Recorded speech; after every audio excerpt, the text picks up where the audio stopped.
Welcome back, everybody. We have a bit of an unusual one today, a bit of a sort of a real talk when it comes to business and finance.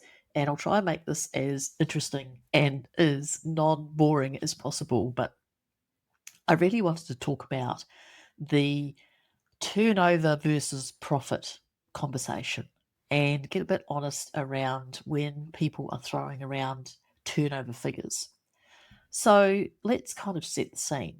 It's you see a lot of it, particularly online at the moment, around someone that's kind of spruiking that they proudly sharing that my business just hit six figures or we've turned over 250,000 K last year. And I really wanted to have the discussion about what that really means and also ask the question, in reality, how much of that do you actually get to keep? Because the turnover figure that is thrown around quite loosely, if I'm being honest, is the real kind of sexy, good looking figure. And the reality is, what you actually put in the bank or what you actually take out of the business is so remarkably different that I wanted to talk about that and unpack it a little bit. Because the reality is, turnover is not profit. And that may be a hard pill to swallow for a lot of you, and a lot of you may not even realize that. And I don't mean that from a demeaning point of view, I mean it from there's a real culture coming through in business owners and entrepreneurs that don't have the kind of honest discussion around what turnover is and what profit actually is. So we're just going to break that down a little bit in this episode and talk about sort of how we get there and a bit about what I mean. So, as I said, turnover is not profit. So, in today's episode, we're going to break it down and why it matters. So, and this is especially prudent if you're running a business that has any sort of inventory, shipping, you use tools within your business. And I mean, I don't mean physical tools like hammer and nails. I mean that as well, obviously, but tools as in subscriptions and things like that. Because those everyday costs, they eat into your bottom line. And we're going to get to what the bottom line is in a minute. But this is going to be a really good one for anyone that's ever felt a little bit confused, just the tiniest bit confused about what good money in business actually is. Then, keep listening. It's a really good discussion to have with yourself or your partner or your business partner. So let's ask the question first up. What is turnover? I mean, really, what is turnover? So, in layman's terms, if I can speak properly, turnover or your revenue is the total amount of money your business brings in before the expenses. So, that's the cream of the crop, right? It's everything that's basically been invoiced out or billed out or income that you've earned. So, that's the whole shebang in regards to every conceivable bit of dollar that has come into your business, that is your turnover. So it's the sexy one, it's the shining light, it's the sparkly object syndrome, it's the headline number. And this is the one that's normally thrown about. But it tells you absolutely butt kiss about the actual health of your business. So you can be making 100K and still be as broke ass as if you're working in a 9 to 5. Because if you've got a 100K business, you might have 90K worth of expenses. And I see this a lot in business owners. One particular friend of mine, she's not a client or anything like that. She is a friend who's now pivoted away from what she was doing. And she owned a gym. Obviously, there was a lot of expenses, and she had a six-figure business, just shy of $500,000 turnover a year. But like she talks about often, just because you've got a business that turns over $500,000, she also had basically pretty much $450,000 worth of expenses because she was a real bricks and mortar business. She had high leases, high equipment rentals, things like that. So, she said it looks really fancy and pretty on the outside, but the reality is what she was actually working for was just basically slowly she references it as slowly killing her because she was so busy, she had staff to worry about, all that sort of stuff. So this is the conversation that I want to have with you guys. So turnover is essentially money in, and profit, and we talk about this as the real MVP. And of course, MVP, we're kind of referring or using the analogy as the most valuable player, and that's what profit is. It's the real most valuable player in the business. So the MVP is the most critical part of either a sports team or of a business being profit. So there are other aspects, absolutely, that contribute to your business, like your brand image or your customer satisfaction, but your profit ultimately drives how sustainable and how much you can grow. So it's making it the real thing that you should actually be looking at. So if you take your gross profit, that is your turnover, so all your money in, minus out the cost of goods sold. So they call that COGS, so cost of goods sold. So for product-based businesses, so this will be including stuff like inventory, shipping, and packaging. And net profit, that's what's left after all your expenses, including things like admin, marketing, rent, taxes, wages, software, all the fun stuff. So you've got your gross profit, which is just your turnover less cost of goods sold, and then you've got your net profit, which is essentially your bottom line. And that's after all of your other expenses have been taken out as well. So gross profit is actually where you start, just the starting point to see the health of your business. And net profit is actually physically what pays the bills, what you actually get to take out afterwards.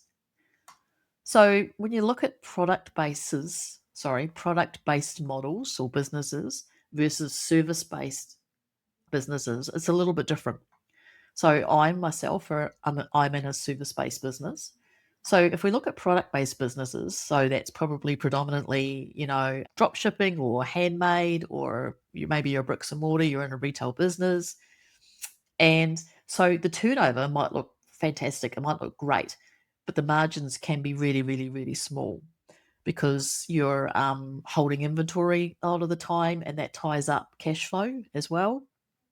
So, and your profit is easily and heavily influenced by the cost of goods being produced or even buying in from a wholesaler.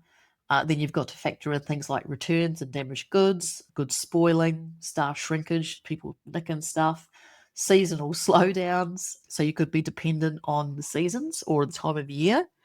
You've got to think about storage, freight, packaging, all that sort of fun stuff. And service-based industries like me, so I'm a virtual assistant and a bookkeeper, or you've got people like coaches or consultants. They have lower overheads, which is sort of quite self-explanatory. We don't have that bricks and mortar a lot of the time, and we're not holding any stock because we're not selling a physical product. We're basically selling ourselves.